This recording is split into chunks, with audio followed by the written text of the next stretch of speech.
Hi, this is Patty Hoffer, and I'm going to give a short reflection on my doctoral experience.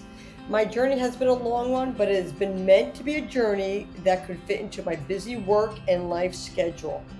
So, the comprehensive exam has many learning outcomes, and there is true meaning to these learning outcomes. And it's once you reflect back on this, it truly is an enlightenment of how understanding how really these learning outcomes are going to come into play.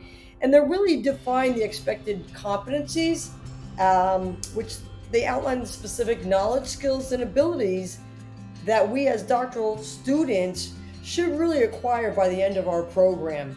And each one of those learning outcomes that we had to go back and reflect on and write on, they truly do have meaning and they do really come into play in our professional practice.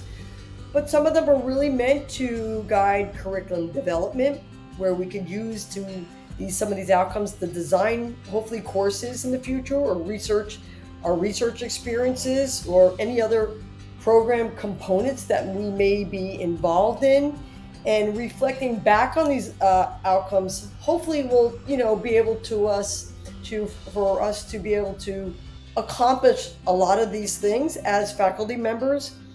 They give us that opportunity with the knowledge that we have gained to be able to enhance program quality through some of the interdisciplinary education techniques, the collaborative efforts among different disciplines. They're also used some of the teaching and learning techniques that we had to reflect upon to give they give perspective and current students a clear understanding what they will learn and what they're going to do upon completion. Um, Faculty interdisciplinary understanding. So when programs were spanning on multiple different types of disciplines and outcomes, they're going to help to ensure the comprehensive coverage of all these relevant areas that we will be involved in. And really, a lot of these things, the scholarly agenda we had to, really touch on, lightly, but developing a professional and a teaching, um, what do we say, a scholarly um, a way of how we're going to direct ourselves. So how we view ourselves ethically, professionally. What direction how do we look at ourselves?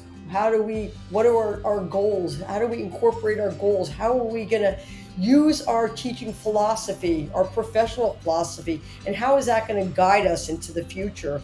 But it is a philosophy that we can utilize, and we could reflect back on that each time if we need to have direction again.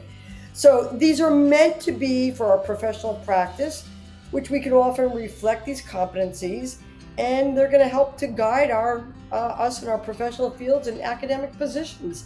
I'd like to thank all the professors out there for over the years contributing, helping me with motivation and keep me going and keep me that lifelong learner. That I think that's what our goal is, to keep students, keep them learning and keep them involved and keep them researching and evolving. So I want to thank everybody for that, and that is my reflection on this program, and I'm very grateful. So thank you very much.